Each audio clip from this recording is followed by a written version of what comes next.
السلام عليكم ورحمه الله وبركاته. جيت لكم حبايبي في فيديو جديد نعمل مع بعض رز صياديه. جبنا بصلايه وسط اهي وفرمناها وهننزل عليها بمعلقتين زيت. ده رز الصياديه اللي هو الرز بتاع السمك. ماشي حبايبي زي ما انتم شايفين كده. ماشي وهنولع عليهم النار ونبدا نديهم اللون الذهبي بتاعنا الجميل كده وننزل بقيه المكونات. الرز طبعا هنبقى غسلاه كويس ومصفيه كويس من الميه اهو زي ما انتم شايفين اهو. ادي الرز انا غسلاه كويس جدا ومصفيه من الميه. ماشي البصلايه تحمر معايا وننزل بالرز ياخد تشويحه كده وبعدين ننزل بالميه بتاعته. ماشي يا حبايبي اهو خليكم معايا اهو يا حبايبي. بصوا البصله قربت تدبل اهي معانا وهتدي اللون الاصفر اهو من الجناب.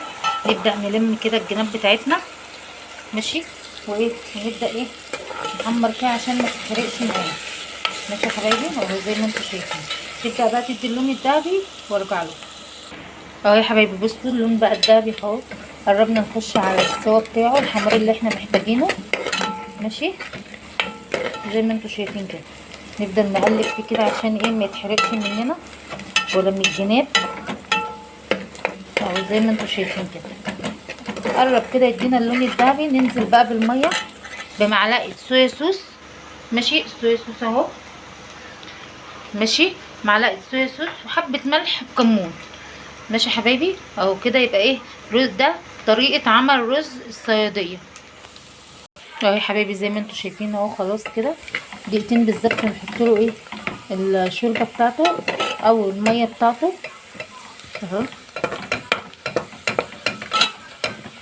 كده. هننزل بقى بالميه اهي اهو يا حبايبي. نزلنا بالميه بتاعته. هننزل بقى بمعلقه الصويا صوص. الصويا صوص بقى بيديله غمقان كده في الميه. بيغمق الشوربه بتاعته شويه زي ما انتم شايفين اهو. ماشي وحبه ملح وكمون اهو يا حبايبي. حبه الكمون اهو هننزل بيهم كده. وادي الملح بتاعنا اهو. وهنقلب الشوربه الميه بتاعتنا كويس تبدا تغلي غلوه كده. هننزل بالرز بتاعنا. ماشي يا حبايبي اهو. ادينا خطوه بخطوه مع بعض. وادي الرز بتاعنا اهو. هننزل بيه اول ما الشوربه بتاعتنا تغلي شويه. ادي الميه بتاعت الرز هي غليت. نبدا بقى ننزل الرز. هنزل الرز وارجع له اهو زي ما انتم شايفين مع بعض.